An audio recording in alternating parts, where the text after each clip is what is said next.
Good morning, everyone. Welcome back to another episode of Safari Mack. I'm your guide and your host, helping you make connections to the wild. Now, before we jump into today's video, once again, I'd like to thank all my supporters for tuning into my videos, commenting on my stuff, and checking out my Facebook page. It really means a lot to me. For those who are joining me for the first time, welcome. If you have questions, feel free to send me an email, which I will leave down in the description below, along with the links to my other videos if you haven't been able to see them yet. Now, also, before we jump in, I'd like to give a little fair warning. What we're about to see may be a little shocking and barbaric, but please be assured that what I'm telling you is what we know today and what actions we need to take in order to secure a future. Also, before the end of the video, be sure to tune in to listen for a little special announcement that I will make, but we'll get to that later. For now, let's begin with part 2 of the orangutan, or what the Malay language translates to, the man of the forest.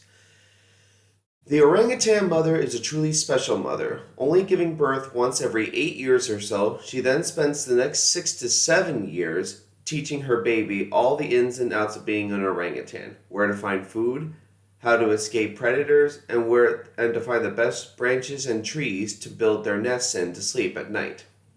Now, in terms of strength, let's not forget, these are members of the great ape family. So, in other words, they are strong. Here's how strong, though. Now, we humans can lift a good fair amount, right? Well, it turns out gorillas can actually lift more than 9 times than the average human can. Orangutans fall in second place, being able to lift more than 7 times. And as for chimpanzees, they're able to lift usually 4 to 6 times more than the average human. Now, in terms of their weight, a male orangutan could be over 200 pounds, while a female is generally lighter. Little if they were actually standing on their hind legs like a man, an orangutan, a male, would almost reach a little over 5 feet. Currently, I'm 5'9", so I'm glad I'm maybe a few inches taller, but I still would not want to get anywhere near this mammoth-sized beast. I mean, with how strong they are and how powerful they can be, it's a good idea to always keep your distance. Please remember, whenever you're interacting out in nature with a wild animal, always give them their space and never try to approach them unless you're with a park ranger or any authority and they say that it's okay, because every animal is different. Now, here you can see this with this male orangutan, this kind of like big flap-like thing is the pouch, which helps them amplify their loud calls, which is either a warning to all other males to stay out of his territory or as a lure to the females to come in and maybe breed with him. And now another little interesting side note. In terms of apes, we know the chimpanzee and gorilla are in Africa. The orangutan would be considered the only species of great ape that does not live in Africa, but instead in the Southeast Asian islands. I didn't even think about it myself until more recently. Now, I like to warn you with what we're about to see next. It may be hard to swallow, but try to bear with me. The threats that they currently face are, the biggest primary one is loss of habitat. And this is for many different reasons. One, for lumber, to clear away land to grow a certain crop, which has caused a lot of trouble and is a big spark of debate. I'm talking about palm oil. Now, as I mentioned earlier in the beginning, here's the announcement. Be sure to join. Now, I'm going to go over a little bit of what palm oil is, but for more, tune in sometime this week to see a side presentation on the dangers of this crop and also just the problems that it causes. So here's how it goes, though, for orangutans. For an orangutan, this crop can be trouble, and here's how. If you can see in the middle, right next to the sadly caged orangutan, you can see this is all pristine forest, and then with these dirt roads, this is all palm oil plantation. What's the problem? Part of the problem is that some of these plantation owners will sometimes send people into national parks and illegally set forests on fire to clear away the land so that they can grow more of this crop. Now, at first it's like, okay, so they're growing more tropical trees, doesn't seem too bad. Really, it is. The problem is that, in a sense, a plantation or a single tree species is like a biodiversity desert. There's almost no other animals. How could there be? See, the rainforest has a variety of different plants and different habitats. So when you take away all that, you're leaving very, very little for the other animals. No trees means no home. And this is one of the many ways that these creatures become endangered, or worse, extinct. Now here's another bigger problem.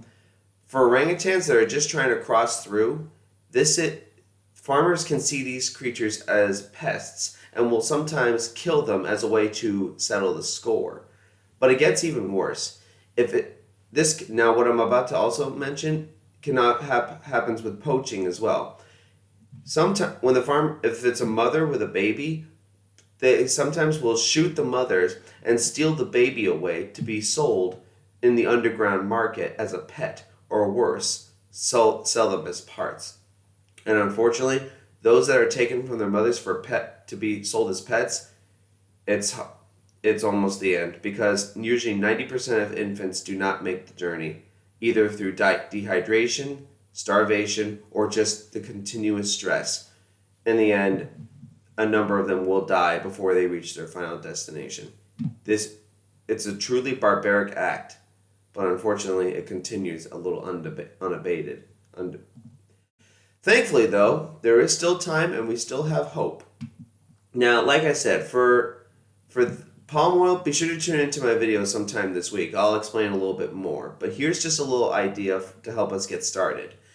But now, today, I want to honor a very special person, Baruti Galdicus.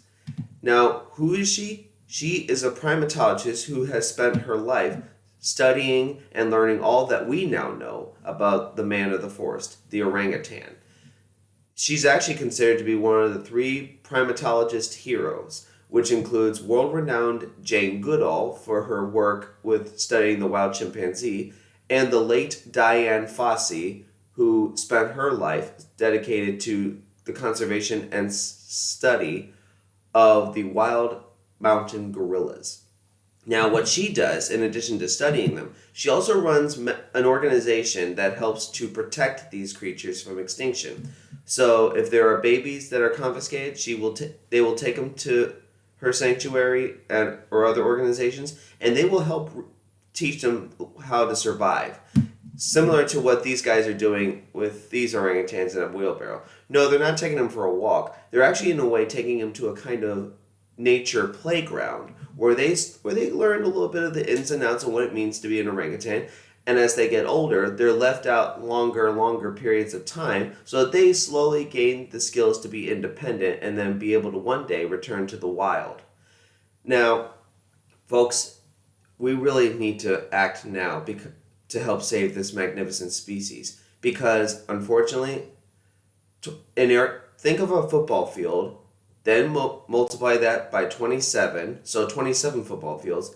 27 football fields of rainforest are nearly lost every minute of every day.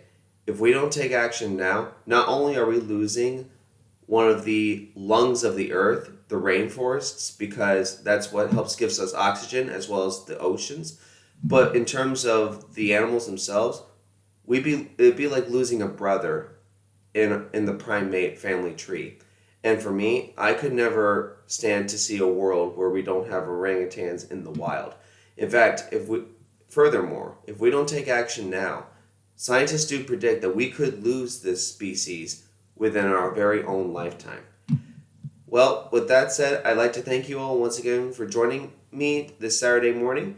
Be sure to like and subscribe and check out my Facebook page. Send me questions if you have any. And be sure to tune in this week for a special video about the dangers of palm oil and what we can do to make a more healthier and more sustainable future, not just for ourselves, but for the man of the forest. With that said, this is Safari Mack. I'll see you all out there.